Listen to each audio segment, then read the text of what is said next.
Hello, I'm Fintan Hastings and I'm joining you live from GBTA's APAC Conference 2026 here in Singapore.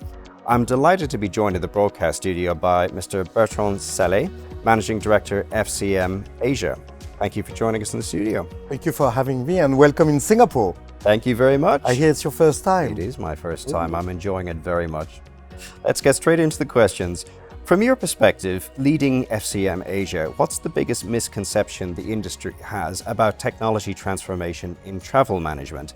And what should corporate travel buyers be evaluating when assessing a TMC's tech capabilities? Oh wow, that's a very loaded question, I guess, because technology is obviously part of any program, any conversation, anything right now. And talking about misconception, this is probably about trying to make sure that the technology you go for is actually fixing more than one single problem, because what we've seen a lot in this industry over the past years is newcomers coming with a solution to one particular problem, but a program, particularly in this region, needs to be looked through a lot of different angles. You know that Asia is composed of very unique markets. You think of China, you think of India, you think of Japan, and the rest of the region is very diverse as well.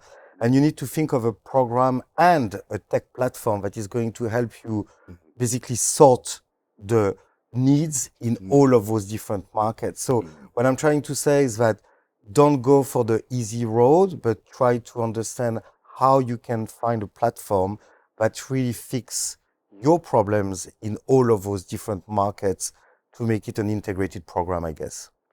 As AI capabilities expand across our industry, how do you see the role of travel consultant evolving? And more importantly, where do you believe human expertise remains irreplaceable in the corporate travel ecosystem? Well, it's also a very good question, because the reality is that we believe that humans get better with this new AI technology, and we see that more as an enabler to be able to deliver a much greater experience. We acknowledge fully that the world of conversational AI is evolving very fast, and that as such, a lot of the transactions that were in the past done on the phone or via email with a travel consultant are going to move to these channels that are going to help the traveler along the way. This is basically what our own solution, SAM, is exactly doing.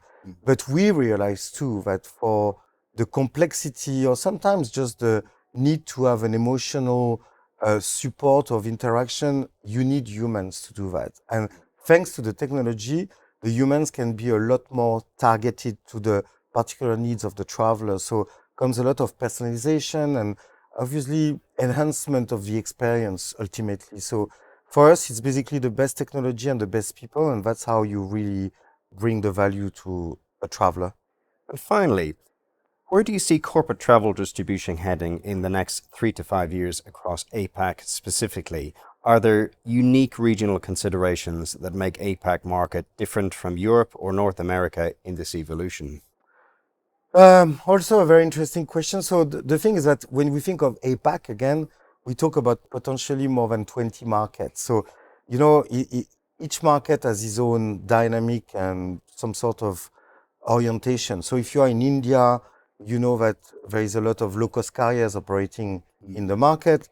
But if you are in China, it's mostly global airlines, Chinese ones, but which are all operating through the local GDS called Travel Sky. So the distribution landscape is very diverse in the region. So there's not one answer for your question, but like a lot of multitude of answers. But what we can expect, a bit like the rest of the world, is a lot more NDC adoption. We know that Singapore Airlines, for example, in this market has been at the forefront of the NDC development and technology, and they are quite advanced with the NDC connectors. Same thing with Qantas, for example, while other airlines are a bit behind, but we know that they are coming. So in any case, for a travel manager, it means finding a travel partner that can aggregate the content, because one thing for sure is that the fragmentation of the content is not going to go away. And it's more about finding a partner that can aggregate all this content, make it available for your program, basically. That's going to be the key.